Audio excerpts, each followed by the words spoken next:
Welcome back to the 5280 Pitch, Women's Soccer at Altitude. I am your host, Kate Hansen, and today we are going to be talking about part 2 of our Allie Watts special. So if you missed part 1, don't worry, you can always go back and catch up later. But here's the quick reset. We've already walked through the story. Colorado Springs kid, Pine Creek High School, Texas A&M star, stops in North Carolina, stops in Orlando, a championship-winning chapter, actually, with the Orlando Pride. And then that full circle moment of becoming the first ever signing for Denver Summit FC, the NWSL's new club, right here in the Mile High City. So part 1 was all about the journey of Allie Watt, the roots, the identity, the emotional weight of being a hometown player and becoming the face of the expansion team. And today, we are flipping to the other side of the notebook because here's the thing. Signing a hometown hero is beautiful, right? It's poetic. It sells tickets. It makes kids and fans believe. But expansion clubs don't win games on sentiment alone. Unfortunately, you still need the football to work. The tactics have to make sense. The numbers have to back up the story. So in today's episode, we are going to ask a different set of questions. So what do the stats actually say about Allie Watt's game?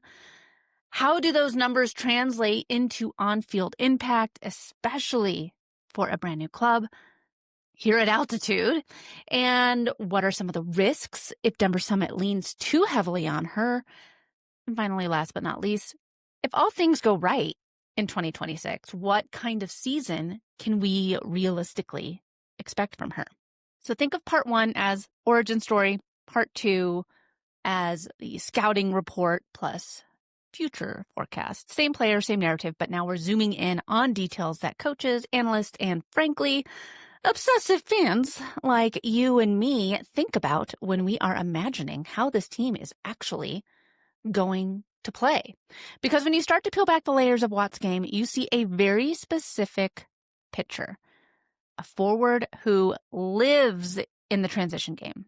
A player with super high shot volume, a strong non-penalty XG per 90, someone who can be a carrier, a finisher, and occasional creator, and last but not least, a forward who doesn't just stand around when the team loses the ball. She defends from the front. That's not the recipe for just fun to watch soccer.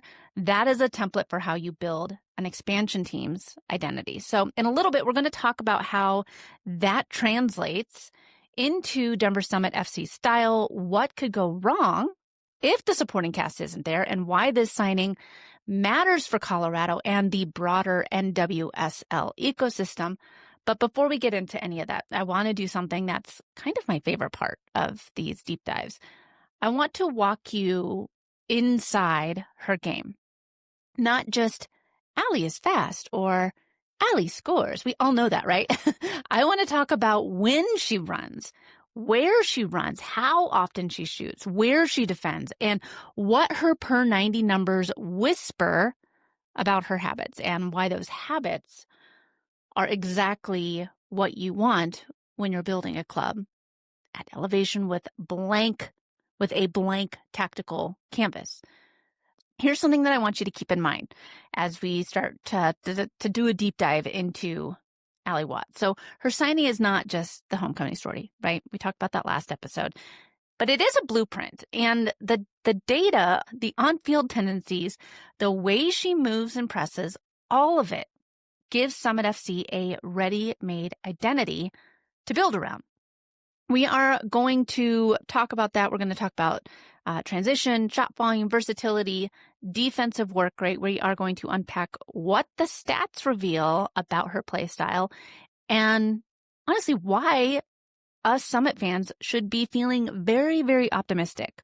All right, so let's head into the locker room and take a look at the game behind the highlight clips. I want you to we're going to step into this segment here, kind of like a film session with the coaching staff. So the jerseys are hanging, the projector's humming, the staff has clicked together every touch Allie Watt has had across her last few seasons. But instead of watching in silence, we're going to watch it together. And I want to watch it through the lens of her underlying numbers.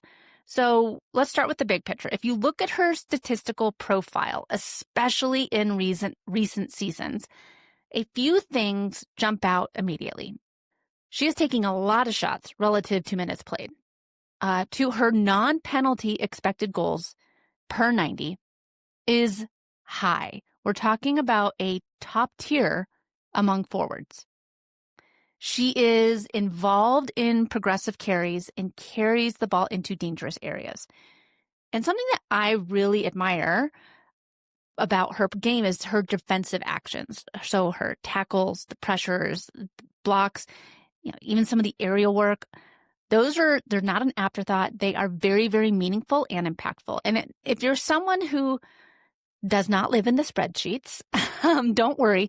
I want to talk about all this and translate it into human language, starting with what might be her most defining trait. So her transition offense and stretching defenses. When I say transition offense, what I really mean is this. It's those moments when the orderly shape of a game explodes. So a center back takes a heavy touch, a holding mid misreads a pass, a fullback maybe is caught high and suddenly there's 40 yards of green grass behind him. That right there is where Allie Watt thrives. That is where she feasts. Her high progressive carries and the way she consistently drives the ball forward tells us she's not waiting for a perfect pattern of play. She doesn't need 50 passes and a pristine cutback to become dangerous. She can catch you when your shape is broken, when your legs are heavy, and when the game gets messy, and turn those moments into chances. That is exactly what you want out of a forward, somebody that will take advantage of the other team's mistakes. So picture this. It is the 70-minute here in Denver. The visiting back line has already spent an hour turning and chasing. Lungs are burning because remember, we're here at altitude, and maybe the midfield loses a 50-50 ball and suddenly it's at Watt's feet near midfield. Right here, this is where her game takes over. It's not checking back and playing the quote unquote safe backward pass. She's making that turn, driving and forcing defenders to run toward their own goal, which is, as if you're a defender, that is the most uncomfortable sprint in soccer. Every yard that she's carrying the ball is another decision that defense has to make. Step up and risk getting spun, or drop off and risk her giving her that shooting lane, or track the runner next to her, or close her down. I mean, the possibilities of mistakes are endless when the ball is at Allie Watt's feet. Her numbers around progressive carries don't just say she dribbles sometimes. They say she drives the game forward. And I hope that as you're listening to this, you're getting excited about the player that we have in Allie Watt, because for a new club like Denver Summit, having her on our team is massive. We're an expansion team that might not control every game in terms of possession or slow buildup, right? And having a forward who can be the trigger for lethal transition attacks is exactly how underdogs punch above their weight. This right here is where the altitude of Denver comes back into the story. Colorado players grow up understanding that the air is thinner. Opponents feel it in late matches, but that advantage only matters if you have players who can still run at full speed in minute 80. Watt's entire profile, the sprints, the carries, the repeat runs, it fits perfectly into what we're doing here, that we're still going to get you when you're exhausted identity. And from a tactical standpoint, this component of our game means the Summit can sit a bit deeper at times and invite pressure, knowing that they have that outlet player. They can press high selectively, like knowing that if they win the ball, Watt will immediately turn it into chaos.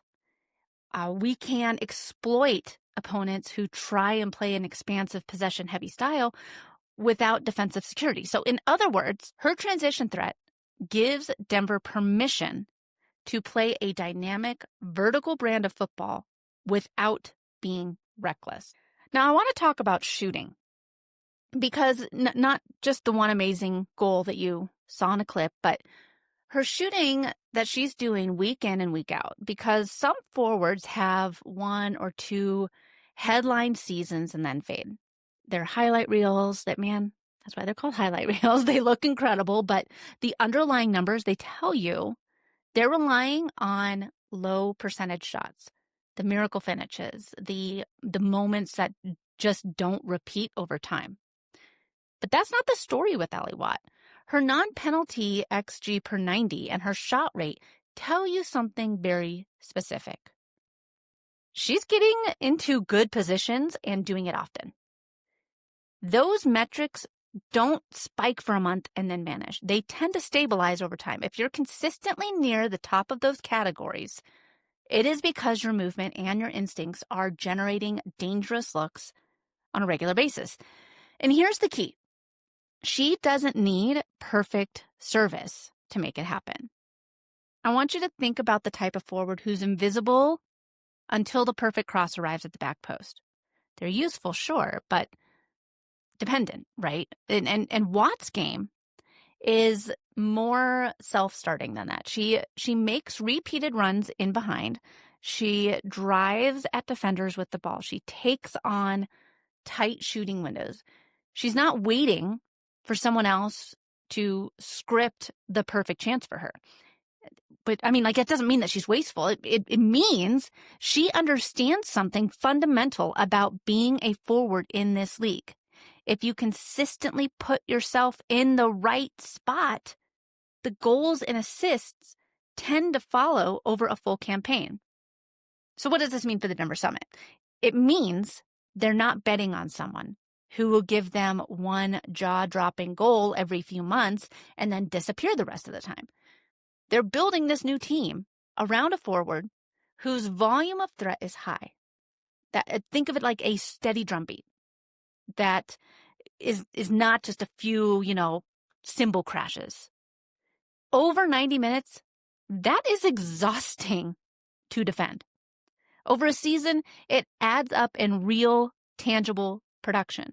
And for supporters, it means you're not just hoping she has, quote unquote, one of those days. You're walking into the stadium expecting her to ask questions of the defense in every single match.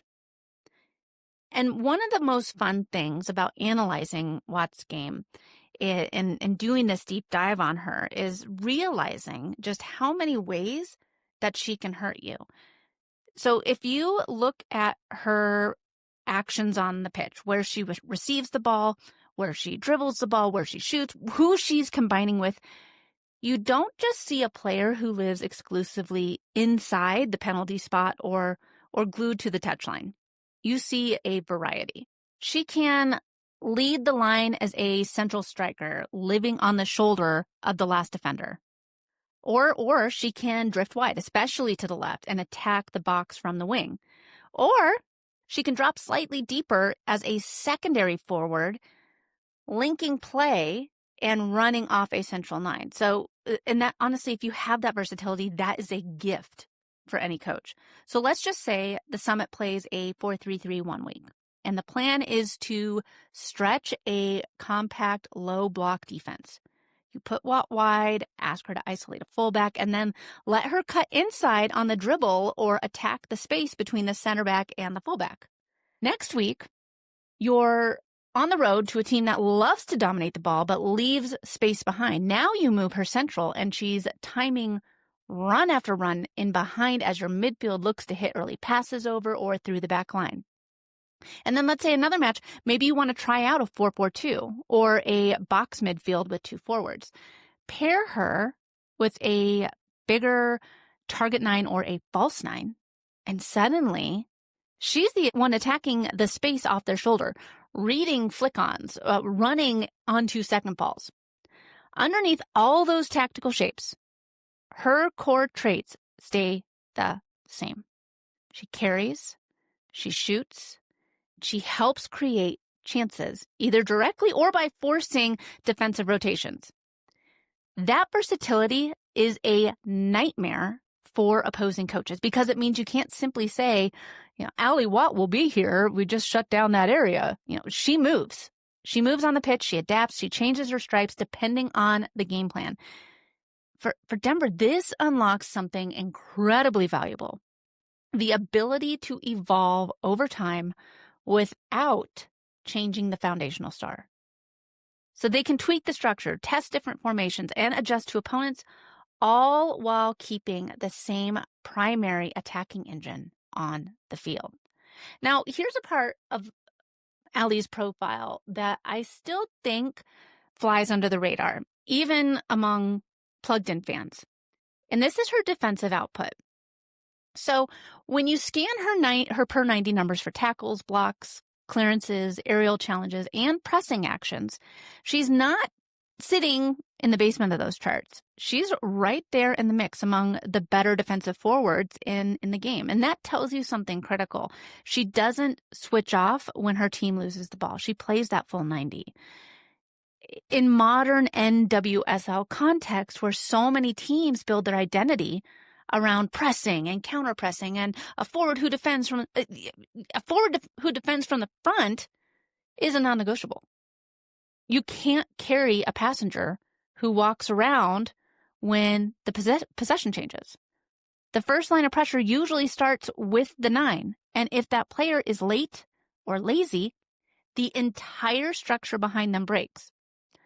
That's where, with Watt, the numbers say she's doing that work. She closes down. She jumps passing lanes. She contests aerials when needed. She hooks a leg in on a tackle when a chance to win it back presents itself.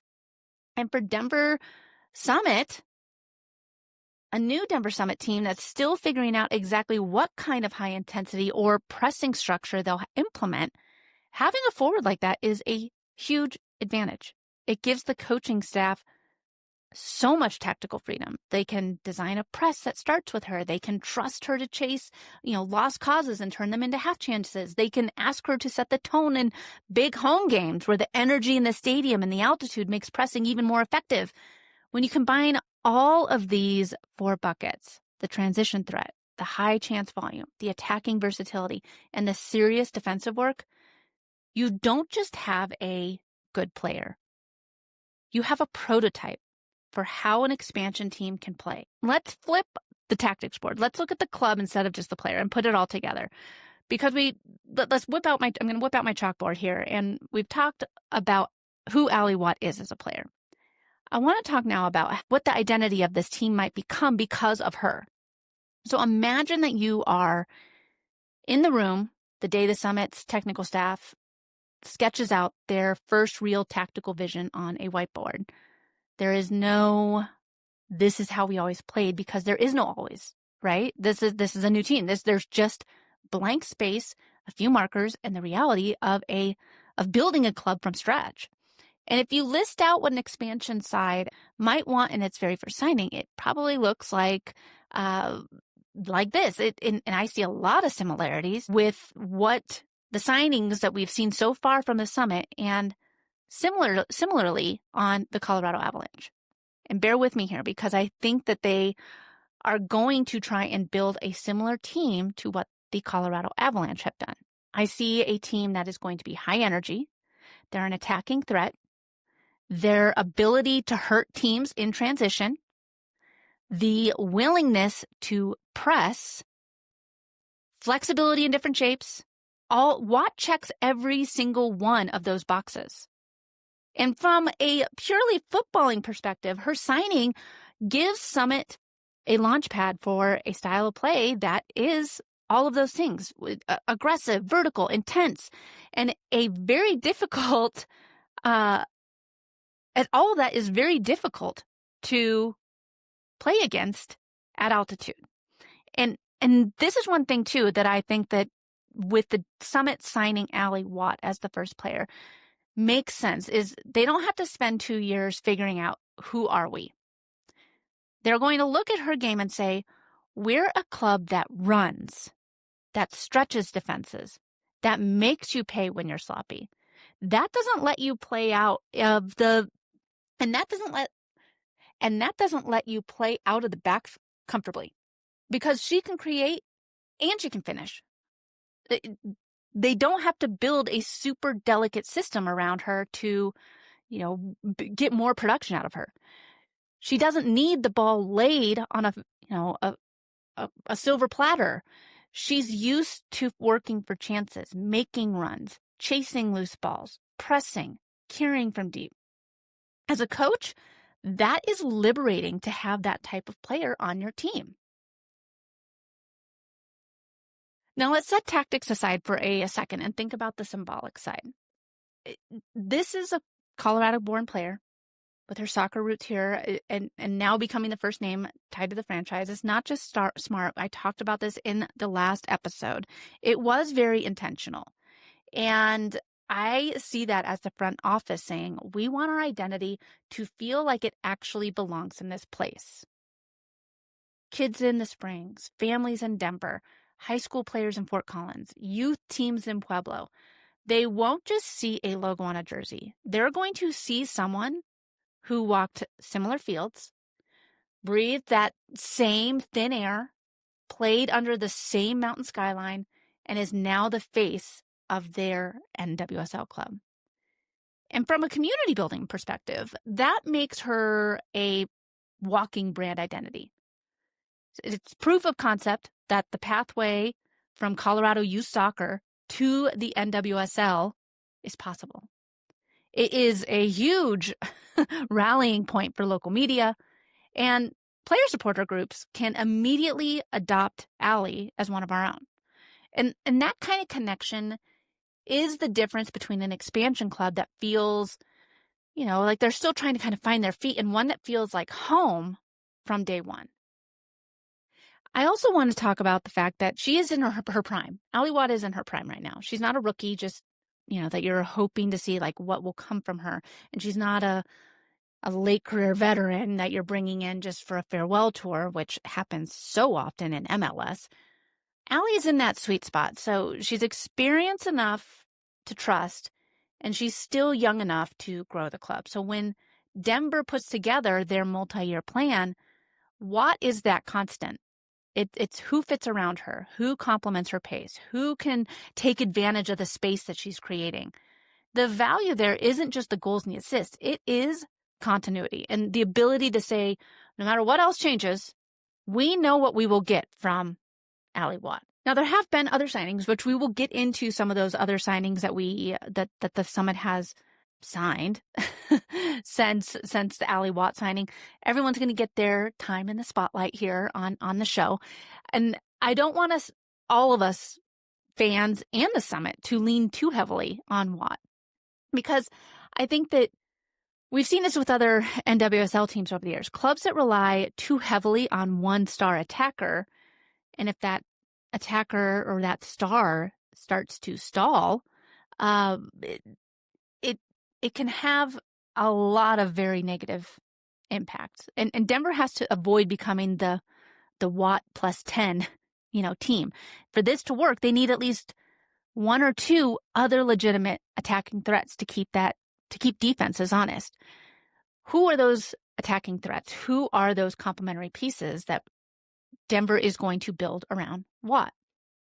And because as self-starting as she is, she still needs teammates who can make the right decisions. They have the ball, they find her midfielders who can slip her in early, fullbacks or wingers who can combine with her and drag out defenders out of position. Those players that can help keep possession long enough to give her decent looks instead of just constant half chances. So in a way, what Denver needs to bring in is creators, connectors, players who see her run half a second earlier than most. And even for someone who's been through different clubs and systems, joining a team that doesn't yet exist is unique. There's no established style. There's no locker room hierarchy. There's no, this is how we do things here. Watt is going to be helping create all of that while also carrying the pressure and the spotlight of being the very first signing and hometown star. That's a lot. And there may be a gap between the team of what the team is capable of in year one and what fans expect emotionally because of the story.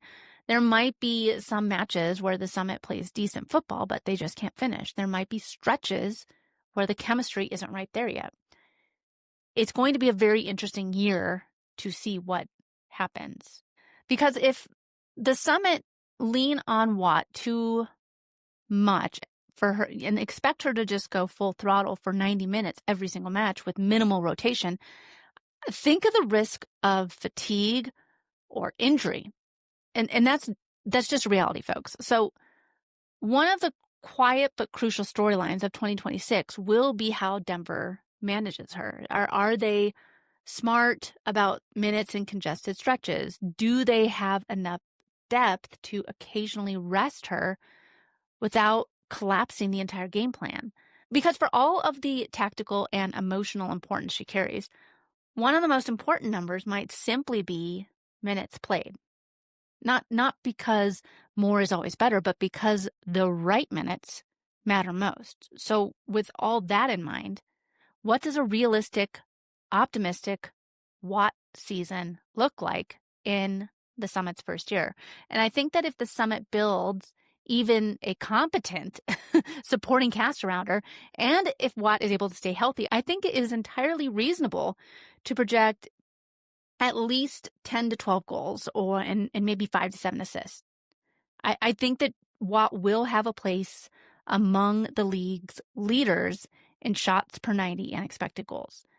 I think that kind of output would put her firmly in the conversation among the NWSL's top forwards, and not just because of the raw numbers, but because of the way that she will be driving the team attack. And I think that as a role, we should expect her to be the primary striker, the lead forward, the first name you write on the front line. I think that Watt will be the central figure in the Summit's transition approach. The pressing trigger in many game plans, especially at home, is going to run through Watt because she is so fast, because she has trained at altitude. And off the field, obviously, she's going to be a central marketing and community pillar, right? In ads and video content and youth events. As these signings continue to come in, her job might be easier or harder depending on the fit, but the project being built around her isn't changing. For the first few years, I believe that Watt is the baseline, that this is what the Summit attack looks like. All right, so let's zoom all the way out here. It's not just about one forward and one club. Her signing says to Colorado that we have this home, a home that is willing to invest in, highlight, and build around players who grew up here. And that, I think, is really cool. It's huge for youth development, for retention of talent, and for growing the women's game here regionally. I think that her story is a reminder of why we love this sport. It's not just trophies or stats. It is the arcs that feel almost too poetic to be real. Colorado kid, college powerhouse, NWSL champion, then back home to lead a brand new club. And that, I think that everything we've talked about, the tactics, the risks, the numbers, the projections, all of it wrapped into something, it feels like community. And I know as we wrap up this 2-part deep dive on Ally Watt, I keep circling back to this simple idea of soccer doesn't live only in big, dramatic moments. It's in everyday connections. It's in the kid who sees a highlight on their parent's phone and says, wait, she's from here? It's in the friend who texts you and says, hey, we should go to one of those summit games next season. It's in the supporters group planning their first tailgating before the team even has kicked a ball. That right there is why this signing, I feel it hits so differently. This isn't just some random import landing in Denver by coincidence. This is a player whose story runs through our fields, our schools, our altitude, now stepping into the role of expansion club cornerstone. It's the sport meeting the city at exactly the right time. For me personally, having spent years watching and talking about this sport in Colorado, it feels like such a long-awaited playoff. I've stood on the sidelines. I've had the opportunity to stand in press boxes and in the bleachers at youth tournaments, college games, pro games, exhibition matches. That feeling every single time that Colorado had the passion and talent to support a top-level women's club is finally here. So if you're listening right now, I want you to remember something. You're early. You're not just going to be a fan of the Denver Summit FC. You're going to be one of the fans who can say, I was there before there was a starting 11. I remember when Allie Watt was the only name on the roster. I remember imagining what this team would look like before we even saw them play. If you're new to Allie Watt, I hope you now are as excited about her signing as I am, because she's a huge name for us to get for a brand new team. You're a part of the foundation. Every time you talk about this club, you share a post, you bring someone to a game or teach a kid the name of the Summit, you are helping pour concrete into something that is real and lasting. And here's the coolest part. None of this is set in stone yet. We're just at the trailhead, not the Summit. And Allie Watt is absolutely going to score goals. And she's going to miss them too. She's going to press like a mad woman in the 88th minute. She's going to show up at schools and youth clinics. And we get to all watch all of it unfold in real time. So as we close out this 2-part player profile on Allie Watt, I want to say this. Denver Summit FC is not just another name in a growing league. This right here, this is a chance for Colorado to weave its love for the sport into something visible, loud, and permanent. And Allie Watt's signing is the spark that really starts the fire. I don't know how 2026 will go. Maybe Watt does hit that 10 to 12 goal mark. Maybe she leads the league in shots per 90. Maybe we watch her press opening backlines into pure manic. Maybe we see moments that we'll be talking about for years. What I do know is that there's a unique joy that comes from being there at the beginning. And that's exactly where you and I are right now. We're at the first whistle of something big. So before we sign off, I'm going to ask you for one small favor, because if you stuck with me through both parts of Allie Watt's deep dive, you're absolutely a part of this little community. We're building here around the Denver Summit FC and the women's game in Colorado. If you've enjoyed this episode, if you've learned something, if you felt that little jolt of excitement picturing Watt leading the line in 2026, make sure you go ahead and hit that subscribe button. It matters more than you think. It also tells the algorithms and the broader sports world that women's soccer deserves a spotlight, especially here in Denver. It says, hey, there's something happening here in the Mile High City, and it's worth paying attention to. So subscribe, follow, share with a friend who is getting curious about the NWSL, or with that one person who's been complaining for years that Colorado didn't have a team. Invite them in. Let's build this thing together, because like I said before, this is just the beginning. And trust me, you do not want to miss what's coming next.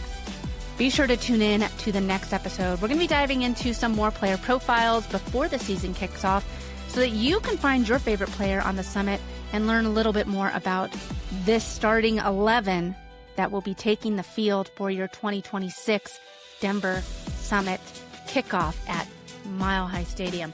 All right, that's it for today's episode of the 5280 Pitch, Women's Soccer at Altitude.